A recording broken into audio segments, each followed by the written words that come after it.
This is The Achievers. My name is Dex Hammond, and I'm going to be your host today. The Achievers is where we find brilliant people and elevate their stories. Today's achiever is Bonnie Faucett, someone I've known and respected for a number of years, and is the founder of Your Legacy. Bonnie, welcome to the show. Thank you, Dax. Happy to be here. So Your Legacy is a newish concept, right? You've brought together a number of different businesses that you had and a number of different concepts. Will you give us the sort of high-level view of it? Yes, absolutely. So Your Legacy is really comprised of kind of three different things that I've worked on over the last 10 to 15 years. And Your Legacy really brings them all together. So one of them is my law firm, Your Legacy Lawyer. So I'm an estate planning attorney, and I help families protect their assets and their legacy and their children. So the primary people I help there are families with children. And then I also have Your Legacy Drafting, which is a company that I just launched with a colleague of mine, Pamela Moss. And she and I help estate planning attorneys get the actual drafting of estate plans done for their own clients. And so it may seem that those are two kind of distinct audiences, but where it really comes together is where they overlap, which is all about the software to help the families hiring an estate planning attorney get all of their data compiled together securely and easily. And then for attorneys to have access to that, to be able to then take that data that's been reviewed and approved and now go draft estate plans with ease. So that overlap there with the software is Legacy Architects, which is a longstanding project I've been working on that's just about to launch and go to market. So that's super exciting. And it all comes together under the umbrella of Your Legacy. Just a little bit busy then. Oh, only slightly. That's great. Let's take those in order a little bit. You know, you and I have worked in the estate planning industry together on a number of projects for a while. This is obviously your area of expertise. What is it you wish people would know about estate planning? Well, that it's not as hard to actually get it started as it might seem. I mean, so many people might view estate planning as such a kind of heavy, morbid topic. And that was something that I had to figure out how to counter in getting out there. 10 years ago, trying to build my law firm here in Denver, Colorado, I was trying to help even families with young children, let alone those who might be, more in retiree age, really, be willing to address death head on and the notion of the what if, because we all know it's going to happen. Mm-hmm. And so really trying to help people kind of decide to move to do something important that's not urgent. Estate planning is never urgent. It's not like the kind of lawyers who defend you in a lawsuit that you just got served. Estate planning is never urgent, but it's highly important. So I tended to take the approach always of making it accessible, easy to understand, educating my community. Even if they didn't choose to hire me, I at least added value to them by at least educating and opening their eyes to subject matters that otherwise feel very kind of far off and it's hard to understand with the legalese and, kind of downtown law firms, and you're scared to even call them. You might get a bill in the mail, something like that. So if I can make something easy to understand and approachable, and it doesn't really matter if it's estate planning or any of my other businesses, that's always the approach I take with anyone that I'm trying to help understand more about what it is I can do. I've had moments in my life where I could win gold medals for procrastination. And I always found the estate planning element of, #adulting was a great feeder of procrastination, right? I, like many others, wake up in cold sweats 2 a.m. thinking, Bonnie and I both have 4 children, wake up in the middle of the night thinking, oh my God, what happens if I die? Right. And then still you can have 6 months of procrastination and apathy within this industry. So I think it is important people know it's not that scary. They make it very easy. They walk you through it step by step. Yes, exactly. It really isn't that scary. And once you get into it with an attorney who knows what they're doing and really approaches it with that level of empathy and understanding, it can actually be quite an enjoyable experience to just know, like, hey, I was asked questions I didn't even know that I needed to think about, but yet they were asked in a way that that made me feel comfortable that like I'm doing something really good for my family that's very, long-term beneficial. And when you and I first met, probably about 5 years ago now, your estate planning business would also go a little bit beyond. And if I remember, you had a recording studio in the office so people could leave sort of final messages and things. Yes, we called them legacy interviews. So in that final kind of meeting during that phase where we got an estate plan fully set up for a family and we were delivering, the fancy binder, we still have the paper and the fancy binder, we were delivering that to them and going over how it is that they can stay in touch over time and we can make sure their plan continues to reflect life changes as they go on. One of the big pieces of that is just capturing things about you, your insights, values, stories and experiences, and trying to capture those in a way that can be tangibly passed down. So something as simple as an interview in office. We had a lot of clients who would get nervous about it and they would say, I don't know. And we anticipated that response. We're like, not a big deal. The camera's here and ready. And so when you come in to get your binder, if you want to do it in that moment, you can. And it turned out that when they were in that moment and everything, the stage was set, the environment where we could hit record right there, then people would spontaneously start doing these legacy interviews anywhere from say 5 to 15 minutes and start talking about their values and insights, I think in a way that sometimes had never even been captured before, that now becomes something their family can have. Well, what an amazing asset. My grandparents, I lost them when I was relatively young. I never really sort of met them. I have zero video of any of them. That would be a real sort of lovely thing, I think, to find that somebody left you. Oh, absolutely. Like just recently I was visiting my uncle, and he might be 79 or 80 at this point. And he was going through all of his old stuff. And I was bringing my kids to meet him, by the way. They had never even met him. It was my dad's brother, who's like 15 years older than him, so quite a bit older. But we went over to his home. He got to meet my children, and he had like yearbooks out, and he had pictures out from, 50 years ago of my grandfather, my dad's dad, who I never met, but I've heard so many stories. Now, my dad has captured some of that. He likes to write, doesn't really like to record, but he likes to write, and he'll send me stuff. So I've got a lot of that I can even pass down to my kids of their great grandfather, but I never met him yet. I feel like I know him. My dad did a really good job of passing down his legacy to me, and I'm passing that on to my children. That's lovely. Maybe I need to go put a call into my mom and get her to record some. Yeah. She's still alive though. So I suppose we have 10, 11 years worth of iPhone videos at this stage. Right. Yeah, that's good. Yep. Let's skip to the second part of your legacy, the drafting business. So this is aimed at other estate planning attorneys. Exactly. Yeah. So estate planning attorneys who in turn help families in their own community. We can help an attorney anywhere throughout the United States who has clients. They've got interactions with those clients. They've got data gathering they've done for those clients. Those clients have made decisions about things they want in their estate plan. But the actual sitting down and drafting of a plan is quite time consuming. And it's something where if we just have the right information from the attorney, we could sit down and take 3 to 5 hours off of their plate to create a deliverable that ultimately, they do their final review of, and then turn around and have their client sign it to memorialize that client's estate plan in legal documents. So that's something that in my own practice, I had to figure out how is it that I'm going to sit down at a computer and spend 3 to 5 hours for every estate planning client and get these plans drafted, high quality, no typos. It reflects every choice that they made, comprehensive. I mean, it's no small undertaking. I ended up hiring a virtual assistant who I trained, and I managed her, and I taught her the entire SOP that I wrote, the checklist and everything. And then when I wound down my law practice, back in 2017, right after I had my fourth baby, I had to find kind of different work that wasn't so rigid with the schedule with client meetings. I started helping lawyers set up their software. And then now that I've got a lot of lawyer connections with helping them run their software, I started to see still to this day, the management of data from clients and the drafting of their estate plan tends to be the most laborious and time-consuming part. And I thought, you know what, I did that pretty well for myself. I think I could turn around and help lawyers do that as well if I've got a team of VAs on my side helping me do that. So I launched that just a few months ago with a colleague of mine who I have helped set up her own law firm with the technology stack and all that. So she and I have now launched this. We've already got 20 lawyers on our program and a waiting list as of today. So there's a need out there for lawyers to have this help, but to have reliable, high quality help. And that's a little bit hard to find in the drafting world. So we're coming in not only with the ability to draft, but to help lawyers with their systems when it comes to data management and gathering and doing it securely. There's a lot to that. So we're not just drafting, but we're also helping them with their systems too. So really, really rewarding work all around. That's fascinating, because there are, of course, people are like different parts of their job. People who are attorneys, they're still humans. And so there are parts of the job they like and don't like. And there's parts of the job they're naturally better at and parts of it that they're not.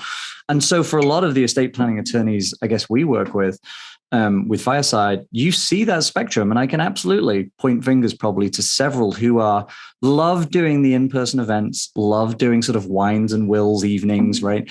Bringing people from their local community to hear them talk about the basics of it, but perhaps don't want to sit there and do the 3 to 5 hour writing.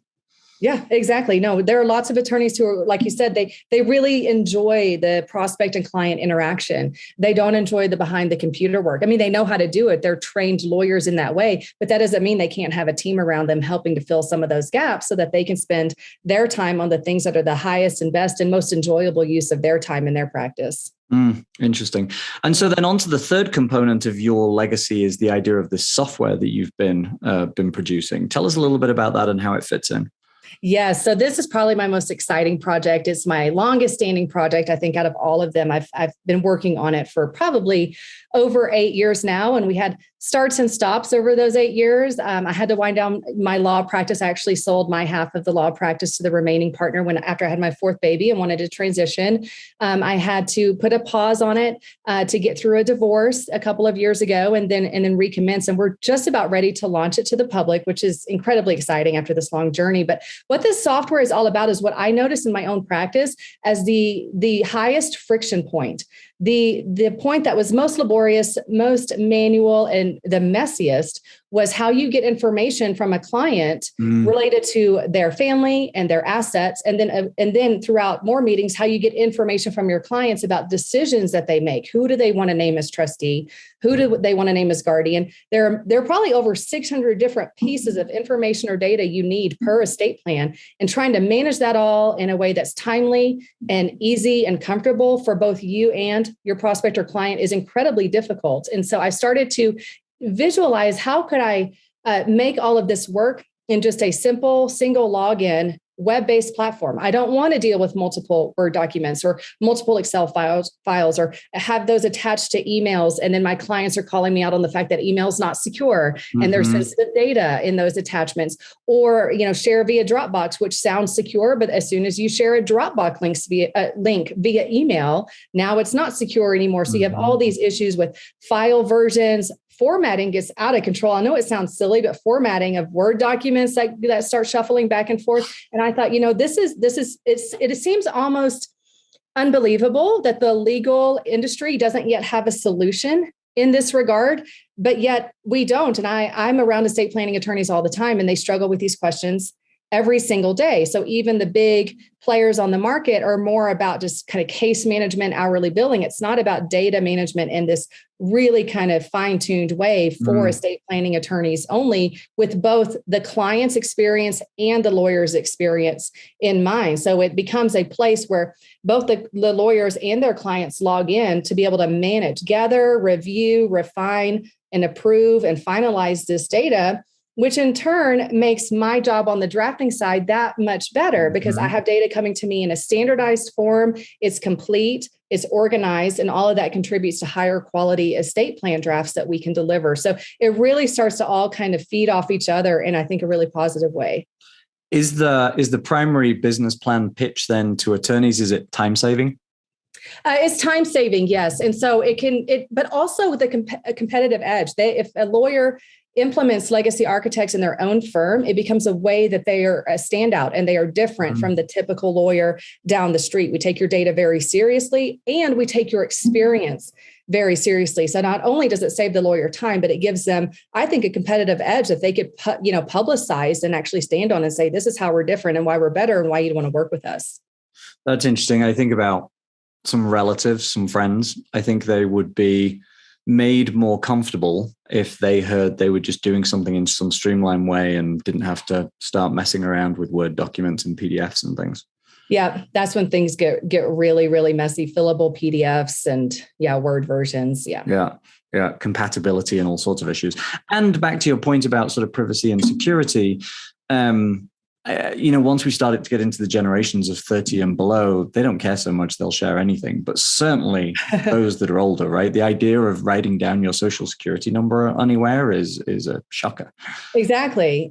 There is a little bit of a learning curve, I think. And that's part of what we're developing alongside legacy architects is the tools and resources that our lawyers will need to help their prospects and clients kind of be welcomed onto the platform. So if someone is a little bit more tech adverse, not a big deal. Just send send them, maybe this quick video or this one pager that shows them how easy it is. If we can make it easy and intuitive, that's the really big piece of it, intuitive, wherever they are in the process of compiling their data and providing that to an attorney or making decisions. If it can be done in a very seamless, smooth way, it really improves the experience overall. Do you see any sort of marketplace in the future? I could imagine once all this information comes in, to be able to offer it out to various drafting firms like your own, for instance, seems like an interesting plugin. Yes, it is interesting. So in fact, what we're going to do on the drafting side of things is if you're a lawyer in our drafting program, you are going to be on the Legacy Architects software. So there's that piece of it. We can make it readily available just simply to families who could find it on their own without having yet hired an attorney. And they could start their own process of compiling their data. And then an attorney who is signed up for our software could then be connected to that client so they can see each other's data. And it can even go beyond that because it's not just attorneys who do estate planning guidance. Financial advisors and business advisors, even who are not attorneys, still help their clients with estate planning. Of course, they need an attorney to ultimately draft and review and sign off, but they are engaging in these conversations that are very much guidance and advisory for families to make estate planning decisions. And they as well can benefit from a place that can gather all of this seamlessly and securely. If you have a family who's found it themselves, chosen to use it, do they pay for it, or will they only really end up paying, for instance, when they find an attorney to wrap it up? That's a good question. We haven't decided yet if there's going to be a fee in order for families to access it. I would hope maybe we can find a way not to, but I think that will depend, though, on how many lawyers that we have on the program versus families. So we'll see once we actually have a concerted effort to take it to market for families. But I could envision it being some sort of kind of freemium service where they get access for free. And then maybe there's more things that could be unlocked if they do connect with an attorney, which that becomes kind of a referral community, like find an attorney on our platform. So if they can connect with an attorney or pay their own premium if they want access to the premium features. There's a very common growing model right now with software of creating one of those marketplaces and, of course, paying people to be featured in the marketplace. Exactly. Yes. Yeah, that's very interesting. Where do you get your energy, your drive, your desire to keep achieving from? Because you got a lot going on. Yes, I do, Dax. I've got 4 kids of my own, like you mentioned, plus another one currently under adoption, my stepdaughter, and I have another stepdaughter as well. And who knows, we may have even more kids. It's not out of the question, plus these 3 businesses. Where do I get my energy from? I honestly don't know. It's not like I have a boundless energy. I certainly have moments where I'm like, oh my gosh, is this too much? But I've always kind of been the kind of person who I just don't want to ever stop learning. If there's something else I can read, if there's another course I can take, if there's another event I can go to, that's what I want to be doing. I'm a big believer in foundational things like systems that work, but small incremental changes can have a big impact over time. I've just seen that happen in my life many times. And it's almost like what's the word? Not temptation, but that's what drives me. Like, what can I do to this tiny little change that has a big impact? It's like, I want to find that. So I'm an endless learner. And you're a great tinkerer. Yes. Also that. Yes. Great tinkerer. If I'm right, Legacy Architects, you are currently talking to investors, or you've just wrapped up your investment round? I just wrapped up a fundraising round. So we were able to reach our fundraising goal and all the legal documents are in place. The money's in the bank. Congratulations. Yeah, thank you. Thank you. So we've got some devoted to further development and a lot of it devoted to marketing. That's great. Is there anything else you'd like to share with our audience? Yeah. So one of the things that I have just kind of launched or started doing, getting out there in the world, is helping people better understand just ways they can systematize for their own sanity. So I've got a speech and slides that I've been putting together. I actually just did a presentation on it this morning on a Zoom call for a group on systematizing your way to sanity and the 3. Great name. Yeah, thank you. And kind of like just lessons, just my own life lessons of say, hey, here's what I dealt with. Here's what I did. Here's was my experience I had with automation. Here's how to think about it. Here are, objections that I would receive from my clients when I set up automation software for them. And here's how to kind of rewire your brain so that that's not a block anymore and you can move to the next level. I mean, it's really more just about like, these are my life experiences. And if I can package them in a way where you can turn around and get a golden nugget from me speaking for 40 minutes, if you get one golden nugget, like that's what I always look for. What's the one little thing where I could take that? If I learn nothing else, did I learn one little thing that I could take and turn into something big if you start accumulating the impact, over time? And so I'm excited to start getting that out in the world, because in a way that kind of starts to bring it all together, not just for the businesses, your legacy and the three pieces of that, but also the fact that I'm doing all of that alongside being a mom of 6, perhaps more in the near future, an Army wife. My husband travels back to Texas for National Guard, every month and 2 full weeks in the summer. That's no small undertaking to manage all of our schedules and all that. So, how is it that I do that? If I can share something that will help someone even a little bit, that's what I'd like to do. Wow. What a great example of an achiever. Bonnie, as always, it's been an absolute pleasure. Thank you, Dax. Same here. Thank you.